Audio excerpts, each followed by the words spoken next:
The quickest way to not get anywhere is to try to go back to what was. You cry over what is finished, overanalyze your past decisions based on the information you have available now, and miss opportunities that are in the here and now. It is what you hear as the next politician gets into office, as the new job replaces the old one, or as vaccines roll out for an epidemic. We want things to go back to normal, as if we hadn't changed in the interim. We want to return to how it was, willfully ignoring any insights, any gifts delivered to us in the process. We want to turn back time, fooling ourselves into thinking things were better before. Psychologists call this the halo effect, creating an idealized or critical view of something based on your initial impression. Coined by psychologist Edward Thorndike, the halo effect describes people's tendency to let one positive trait guide their total opinion of a person, product, or experience, says behavior change strategist Jennifer Kleinhens. Thorndike discovered the effect after noticing that commanding officers in the military judged their soldiers to be either all good or all bad. Almost no one was described as good at one thing but bad at another. One positive or negative trait disproportionately influenced officers' opinions. For instance, if you had ice cream for the first time ever at your neighborhood corner store, then that first experience of that sweet, cold, and sticky sensation raises your view of the product. I know that the cheesesteak, specifically from the bodega down the street from my late grandmother, is the best sandwich in the world. Seriously, you couldn't get a better one in Camden, New Jersey, or even in the tri-state. Trust me, I've tried. I can taste it right now. But that simple sub with meat, provolone cheese, and grilled onions ties directly to my childhood. Playing with my favorite cousins, elder relatives sneaking me candy, getting hugs from all the aunties.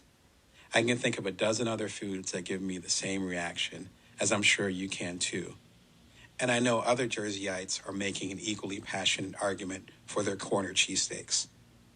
Most of us recognize our biases in food, music, and other specific cultural experiences.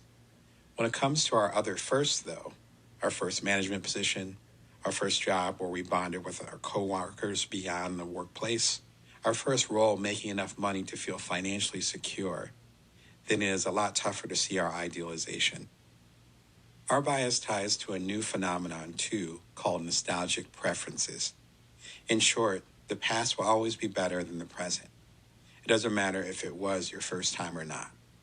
Memory seems to operate much like a record store, stocking the hits of the past and both the hits and the duds of the present, says Carnegie Mellon University Associate Professor of Marketing and Tepper School of Business BP Junior Faculty Chair, Carrie K. Morwedge.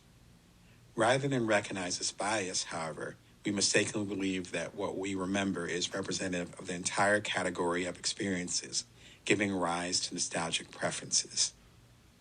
You may see the problem now. You hate your current role and pine for the position that you had before. So you quit or are let go. You then convince yourself that the job you just left wasn't that bad. The damage is threefold.